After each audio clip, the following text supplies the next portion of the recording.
본 방송에서 제공되는 모든 정보는 투자 판단의 참고 자료이며 투자의 최종 책임은 본 방송을 이용하는 본인에게 있습니다. 네, 반갑습니다. 오늘은 2월 16일 수요일입니다. 예상을 했던 것보다 조금 빠르게 시장이 반등을 할 것 같습니다. 일단은 16일 오전 또는 오늘까지도 주가가 약간 조정을 좀 받지 않겠느냐라는 생각을 좀 해봤었는데요. 그냥 생각했던 것보다 조금 더 빠르게 진행이 좀 됐습니다. 자, 16일을 기점으로 해서 일단 조정과 그 다음에 반등의 시점으로 기로가 나뉜다라는 말씀을 드렸을 거예요. 왜냐면 이제 16일이 악재가 끝나고 호재로 바뀌고 가는 그런 형태의 모습이기도 하고, 미국이 또는 영국이 침공일이라고 했었던 그 시간을 넘어가는 시점이기 때문에 아무 일도 일어나지 않았다라면 주가가 상승할 수밖에 없었겠죠. 자, 다우지수는 1.2% 상승했고요. 나스닥은 2.5% 올랐습니다. 그 외에도 유럽 증시들 거의 2% 가까이 다들 상승하는 모습 보여줬기 때문에 왜 상승했는지 또 상황이 어땠는지 정도는 다 알고 계실 것 같습니다. 자, 미국장이 시작하기 전부터 이미 러시아군의 철수가 시작됐기 때문에 주가는 상승 출발했고요. 상승 흐름을 계속 이어갔습니다. 나스닥은 시작 전보다 더 많이 올라섰기 때문에 그 기대감이 더 커져 있다라고 보실 수는 있을 것 같습니다. 일단 이 러시아와의 어떤 그 긴장감 때문에 떨어졌던 주가, 이 부분들을 모두 다 회복하지 못했을 거예요. 그래서 이 상승에 대한 흐름들이 더 많이 이어질 수 있겠는지, 더 지속적으로 상승할 수 있겠는지, 거기에 대한 부분들이 초점에 맞춰지는 것 같습니다. 자, 바닥은 잡았다. 그렇다면 반등이 얼마만큼 이어질 것인가, 거기에 대해서 우리가 초점을 맞춰 보셔야 될 것 같죠. 어쨌든 분위기는 상당히 좋았다는 것을 감안해 보고, 자, 러시아와의 이야기를 먼저 시작해 보도록 하죠. 자, 푸틴 대통령이 러시아를 방문한 슐츠, 올라프죠? 올라프가 이제 독일 총리인데 이 사람과 약 3시간 동안 정상회담을 가졌대요. 자, 이 이야기가 전해질 때부터 제가 말씀드렸을 겁니다. 그때가 월요일이었던가요? 자, 독일 총리가 러시아를 방문한대요. 이 침공 전날, 전쟁 전날 적국의 대통령을 만나서 정상회담을 가진다. 상식적으로 말이 안 되는 이야기죠. 그래서 16일날 침공이 없다라는 것은 우리가 쉽게 알 수 있었던 부분이었는데, 여기에서 워낙 그 매스컴이 그냥 전쟁이 난다 어쩐다 별의별 이야기를 다 꺼내다 보니까 시장이 크게 흔들릴 수밖에 없었지 않나. 또 그런 매스컴들을 통해 가지고 지들이 팔아먹고 싶은 건 다 팔아먹고 밑에서 싸게 사지 않았나 라는 생각도 조금 해볼 수도 있을 것 같습니다. 러시아가 뭐라고 그랬어요? 유럽에서 전쟁을 원하지 않는다. 그리고 여러가지 이슈들에 대해서 서방 진영들과 대화를 지속할 준비가 되어 있다. 이야기하게 들어와. 이런 얘기가 된 거죠. 자, 그래서 지금 이렇게 러시아 쪽에서 이제 전쟁 당사자라고 할 수 있잖아요. 공격을 하는 입장이잖아요. 얘네가 나는 전쟁하고 싶지 않은데 우리가 16일날 들어가야 되는 거였어? 미안, 나는 모르고 있었는데 이런 식의 얘기가 나오게 되는 거고, 또 실질적으로 이제 그 러시아와 우크라이나 그 국경지대에서 군사훈련하고 있었던 것을 이제 그 미국이나 이런 다른 국가들이 이거 전쟁 준비다라고 얘기했지만, 그거 그냥 군사훈련인데? 라고 얘기하고, 어제 군사훈련이 끝나면서 뭘 했어요? 그냥 회수를 하는 거죠. 그러니까 원래 주둔기지로 다시 돌아가 버립니다. 군이 철수를 했어요. 자, 군이 철수를 하게 된다는 것은 뭐예요?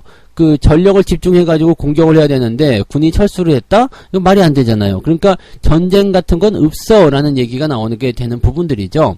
그러니까 국경에 배치했던 병력을 철수하게 되면서 그동안 이제 막 그 국경 지역에 병력 주둔한다라고 되어 있는 부분인데, 이거는 다시 얘기하게 되면 우리나라 같은 경우는 마찬가지예요. 한미연합훈련이라든지 이런 거 할 때도 국경 근처에서 훈련하잖아요. 그런 부분들이 있으면 북한이 발끈해서 왜 훈련하냐, 왜 전쟁 준비냐, 이렇게 얘기하면은 좀 미친놈들 헛소리 하고 있네, 이렇게 하는 것과 똑같은 얘기죠. 우리는 침공할 생각이 없었는데 그냥 군사훈련인데 내 땅에서 내가 훈련한다네, 네가 뭔 상관? 이런 식으로 되는 거죠. 자, 이렇게 되는 부분이라서 실질적으로 이제 이 전쟁에 대한 부분들을 어떻게 보면 미국이나 이런 그 전쟁 광들 있잖아요. 얘네들이 굉장히 부풀리고 실제로 전쟁을 원한 건 걔네들 아니냐, 이런 식의 얘기도 같이 나오고 있는 모습이 되는 부분이겠죠. 이 긴장감에 대한 부분들은 일단 우크라이나의 북대서양 조약기구 나토 가입에 대한 그런 부분들인데, 이런 것들은 외교적인 협상으로 당연히 해결돼야 되지 않겠느냐 라는 식으로 얘기가 나온 거죠. 그 외에도 이제 여러 가지 어떤 이해관계가 얽혀있는 모습들도 당연히 있겠습니다만, 사실 전쟁에 대한 부분들은 그렇게 쉽게 일어날 수 있는 부분이 아니다. 3차 대전이 일어나네, 큰일 났네, 우주전쟁 나네, 그런 얘기는 있었는데요. 그런 것들은 전부 것보다 지금은 기우에 불과하다고 보셔야 되겠죠. 그래서 러시아가 일단은 우크라이나를 공격하지 않을 것 같다는 낙관론으로 인해서 주가가 상승했다라는 부분이고, 미국을 비롯한 서방의 주요 국가, 아마 영국이나 뭐 이런 쪽이 되겠죠. 네, 얘네들은 러시아의 진위가 의심스럽다. 이 새끼들 전쟁 들어와야지 우리가 무기도 팔아먹고 열심히 또 이제 한번 할 텐데 라는 생각을 했는데 이게 안 돼가지고 얘네들이 또 다른 작전을 세워야 되지 않겠나, 이렇게 판단이 되고 있습니다. 이게 사실 말이 안 되죠. 뭐 떡줄놈은 생각도 안 하는데 지들이 뭐 김치국부터 마시고 있는 상태라서, 또 러시아가 이런 것들을 한번 엿을 매겼다고 볼 수도 있겠습니다. 실제로 침공할 생각이 있었을 수도 있겠죠. 근데 미국이랑 이런 애들이 막 설레발을 치고 있으니까 저 새끼들 테러하는 거예요. 정치적 테러입니다. 그러면서 살짝 발을 빼버리게 되면 모양이 지금 되게 웃기게 됐죠. 러시아가 피해 국가 비슷한 느낌을 가지게 되는 상황이 됐고, 미국이나 영국 이런 애들은 설레발 치는 이상한 놈들이 돼버린 거죠. 그러니까 이렇게 한번 러시아가 지능적으로 엿을 먹인 것은 아닌가라는 생각도 한번 해볼 수도 있을 것 같긴 합니다. 어쨌건 지정학적 리스크가 사라졌다는 것은 우리에게 좋은 소식이 될 테고요. 오늘 힘차게 빵 치고 올라갈 수 있는 모습이 나타날 수가 있겠죠. 자, 물론 이제 좋은 소식만 있었던 건 아닙니다. 나쁜 소식도 약간 있어요. 네, 물가지표가 또 시장 예상치를 웃돌고 빵 치고 넘어갑니다. 1월 생산자 물가지수 PPI 지표가 있는데, 요것도 이제 주 초반에 나오는 악재이기 때문에 이것도 이제 지표상으로 이제 포함을 시켜놓은 상태이긴 합니다만, 그래도 요게 이제 다행히 러시아의 이런 그런 지정학적 리스크 완화와 함께 진행이 됐기 때문에 이 악재가 좀 묻혔어요. 네, 생산자 물가지수가 전월 대비 1%로 나타났습니다. 그러니까 물가가 계속 올라가고 있다는 이야기죠. 집계한 시장 전망치는 0.5% 정도밖에 안 되기 때문에 지금 1% 정도면 거의 2배 크게 상회했다 보시면 되겠죠. 즉 물가 상승의 압력이 매우 커져 있다라고 보시면 되는 부분이라서 앞으로 연준의 이런 긴축 움직임들이 더 빨라질 수도 있다라는 쪽에 예상이 좀 되고 있는 모습이기도 합니다. 그 다음에 뭐 제조업 지표 역시도 그다지 썩 좋지 않게 나왔기 때문에 이 부분들이 이제 부담스럽다고 되어 있습니다. 근데 경제 지표가 안 좋게 나오는 것은 오늘이 마지막이에요. 그래서 그 다음부터 발표가 되는 경제 지표들은 소매 판매, 그 다음에 뭐 실업수당 청구 건수, 이런 고용지표 관련한 부분들은 다 좋게 예상이 되고 있습니다. 그게 주 후반부에 몰려있기 때문에 주 초반에 악재 다 털어내고 주 후반부로 가면서 좋아질 것이다 라는 전망을 우리가 해볼 수 있었던 거죠. 자, 가장 큰 변수는 이제 FOMC 의사록이 공개가 되겠죠. 그래서 이 FOMC 의사록에서 어떤 정도의 그 긴축 이야기가 나올 것인지, 또 시장을 어떻게 보고 있는지, 들어보나 마나 뻔한 이야기겠습니다만, 아무튼 그런 것들이 이제 새롭게 주목을 받을 수 있는 내용이겠다 정도로 생각하시면 될 것 같습니다. 자, 어찌됐건 오늘 하루는 일단 상승을 좀 즐기셔도 좋을 것 같아요. 지수는 1% 이상 상승해서 마무리될 것 같은 느낌이고요. 많이 오르면 많이 오르면 좋습니다. 오늘 같은 날은 1.5%든 2%든 그냥 빵 치고 올라가서 많이 올라가주면 좋은데, 그 부분들이 또 너무 과하지 않게 또 진행이 돼서 계속 끌고 나가야지, 이런 생각보다는 그동안 좀 짓눌렸던 부분이 있었죠. 그래서 그것을 해소하는 입장에서 한 2% 정도만 지수가 상승해주면 훨씬 좋지 않겠는가라고 생각을 해볼 수 있는 부분이 되겠습니다. 어쨌건 오늘은 정말 돌발적인 악재가 나타나서 시장을 흔들어버리지 않는 이상은 특별한 거 없이 주가가 큰 폭으로 상승할 것이다 라고 보시면 되겠습니다. 너무 급하게 뛰어 올라가는 것만 따라잡지 않으신다라면 무난한 상승의 그런 기운을 받아가실 수 있으리라 생각합니다. 자, 두 번째 이야기 넘어갑니다. 갤럭시 S22, 이거 22? 네, 22라고, 이제 발음 괜찮나요? 22. 네. 맞는지 틀린지도 몰라, 지금. 아무튼, 갤럭시 S22요. 이게, 사전 예약을 완판시켰습니다. 사전 예약을 완판했다는 것은, 이게 인기몰이가 이제 계속 될 거라는 이야기겠죠? 그래서, 이 핸드폰이 얼만큼 좋게 나왔는지 모르겠어요. 저는 S10인가? 그거 쓰고 있거든요. 그럼 언제 샀는지 기억도 안 나지만, 아무튼 그걸 쓰고 있는데, 벌써 S22. 그러면 이게 S20도 있고, 21도 있고, 그런 것 같은데, 아무튼 22까지 나왔다니까, 신제품들이 계속 많이 나왔나 봅니다. 근데 폴더블 폰 이런 거, 또 나오지 않았어요. 근데 얘네들 하여튼 신제품 계속 내보내는 거는 나쁜 건 아니에요. 나쁜 건 아닌데 아무튼 이 신제품으로 가면 갈수록 뭔가 기운들이 기능이라든지 이런 것들이 조금씩 개선이 되기 때문에 계속적으로 신제품을 찾는 그런 수요들이 늘어나고 있죠. 자, 어쨌든 S22가 사전 예약을 완판하게 되면서 앞으로 이제 기대감들이 커진다라는 얘기가 나오고 있는 거죠. 특히 이 부품주들의 어떤 그런 역대급 실적 이런 것들이 기대감이 된다. 드디어 이게 나오기 시작하는 거예요. 즉 전기 전자 쪽에서 반도체만 있는 게 아니다. 휴대폰도 있다. 왜냐면 요즘에 애플 같은 경우도 이제 출하량이 확대될 것으로 전망되고 있는 상황이거든요. 그래서 뭐 아이폰 쪽, 그 다음에 이 갤럭시 쪽, 이 모든 부분에서 기대감이 늘어나고 있는데 이것을 뒷받침하는 것이 경기가 살아나는 부분입니다. 경기가 좋아짐에 따라서 핸드폰 좀 바꾸자. 그 다음에 연초잖아요. 연말 연시가 되다 보니까 핸드폰을 또 수요로 하는 그런 부분들이 또 많아집니다. 그래서 어쨌든 판매량이 늘어나는 그런 상태로 진행이 된다. 이게 이제 굉장히 긍정적인 상황이 될 수 있다 보시면 되겠죠. 자, 그래서 뭐 삼성전자나 또는 뭐 애플 같은 경우도 뭐 주가 상승할 수 있는 그런 부분을 연결시킬 수 있겠습니다만 일단 삼성전자의 주가 상승도 기대를 해볼 수 있는 부분이고 딸려서 갈 수 있는 그런 부품사들의 역대급 실적 기대감도 보실 수가 있겠습니다. 삼성전자의 올해 스마트폰 판매량은 3억 1천만 대로 추정이 된다고 합니다. 3억 1천만 대요. 그러니까 해외 글로벌까지 다 합쳐서겠죠. 그래서 3억 1천만 대로 추정이 되고 있고 삼성전자 갤럭시의 이 S22 시리즈가 지금 역대 최고 실적을 기록했다라고 되어 있습니다. 어마어마한 부분이에요. 그러니까 상당히 뜨거운 반응을 얻고 있다라는 것에 우리가 주목을 좀 해보시면 도움이 되지 않을까 생각됩니다. 자, 그럼 부품주도 한번 보도록 하죠. 삼성전기 먼저 좀 살펴보게 되면 지금 약간 이제 주가가 상승 흐름을 보이다가 좀 뚝 떨어져 있는 상태잖아요. 지금 16만원 초반까지 주가가 떨어져 있는 상태인데 뭐 여러가지 악재들 때문에 주가 떨어졌을 것이다 라고 볼 수 있는 부분이긴 하죠. 근데 이 삼성전기는 이제 카메라, 부품 뭐 이런 쪽으로 되어 있죠.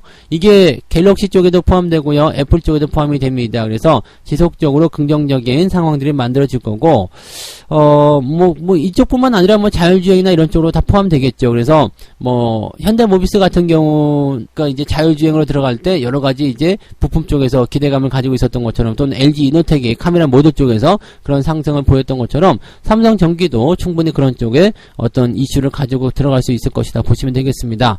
그래서 뭐 스마트폰 쪽으로만 집중할 것은 아니겠습니다만 어쨌건 이쪽 부분에서 기대감이 좀 있다고 보시면 되겠죠.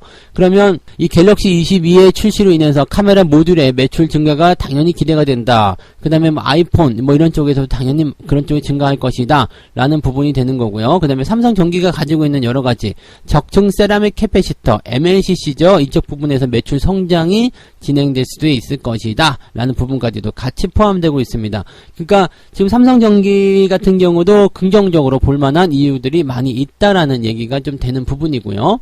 그 다음에 또 다른 부품주들 보게 되면은 이제 MC넥스나 파트론, 인터플렉스라는 기업들도 지금 주목을 받고 있죠.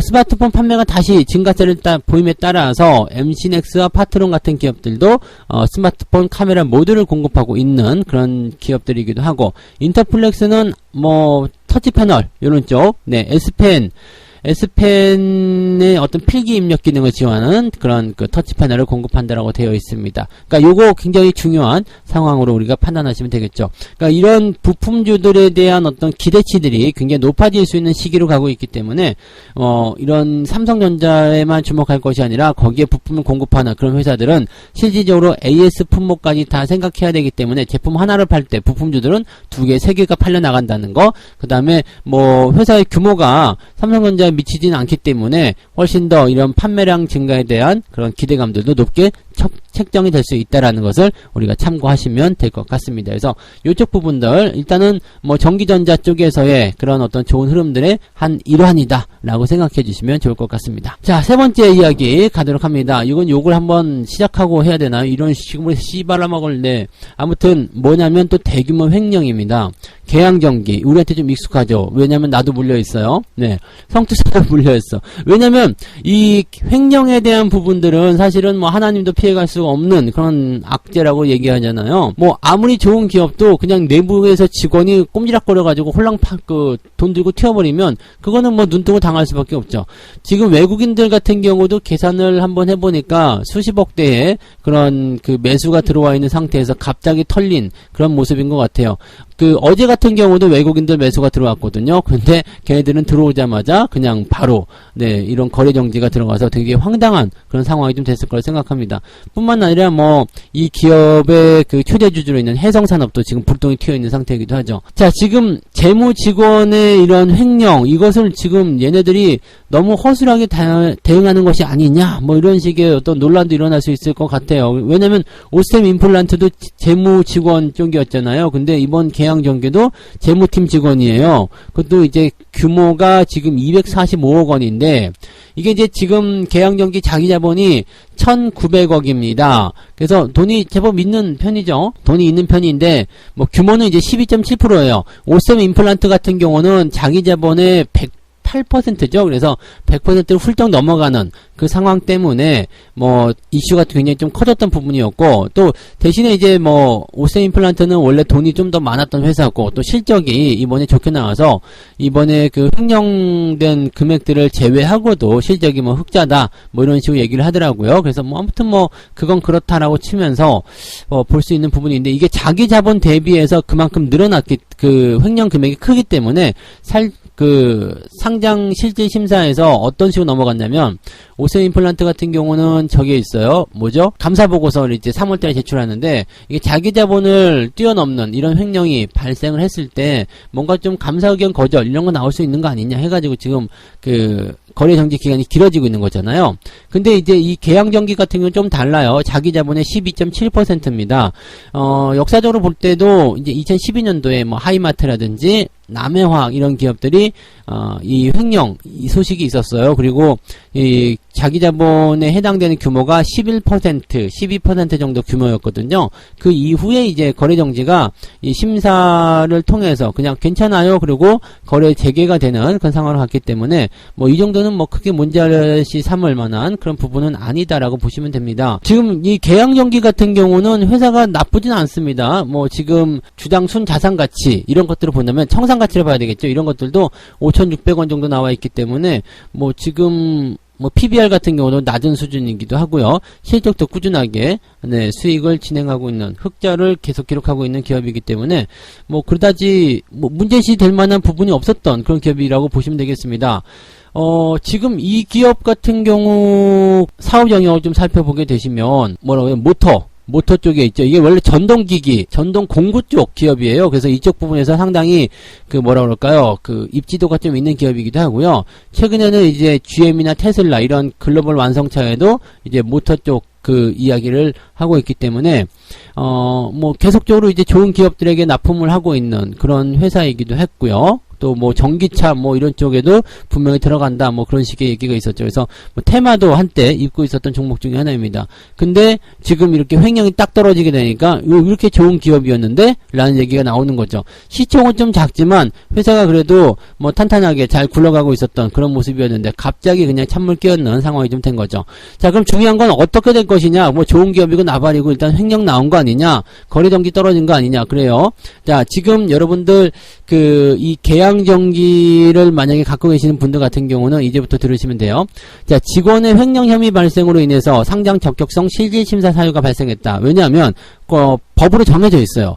직원이 횡령을 하게 되면 자기 자본의 5%, 임원이 횡령하게 되면 자기 자본의 3%를 넘어갔을 경우에 이 상장 적격성 실질심사를 무조건 하게 되어 있습니다. 그래서 거래정지는 무조건 떨어져요. 거래정지가 무조건 떨어지고 이게 3월 10일 전까지 이 심사를 통해서 괜찮으냐 아니냐를 결정하게 됩니다. 그럼 그때까지 일단 거래정지고 그 이후에 풀려나겠느냐 아니냐, 당연히 풀려날 거라 생각합니다. 왜냐면 지금까지 이런 사례들 같은 경우는 대체적으로 다 거래가 재개가 됐습니다. 문제는 이제 감사보고서를 제출해야 되는, 사업보고 제출해야 되는 구간인데, 여기서 이제 그 감사보고서를 검토하는 입장에서 아이씨 뭐 안 할래요 뭐 이렇게 의견 거절 뭐 한정 뭐 이렇게 나오게 되면 문제가 될 수 있다라는 부분이 일단 리스크로 작용할 수 있잖아요.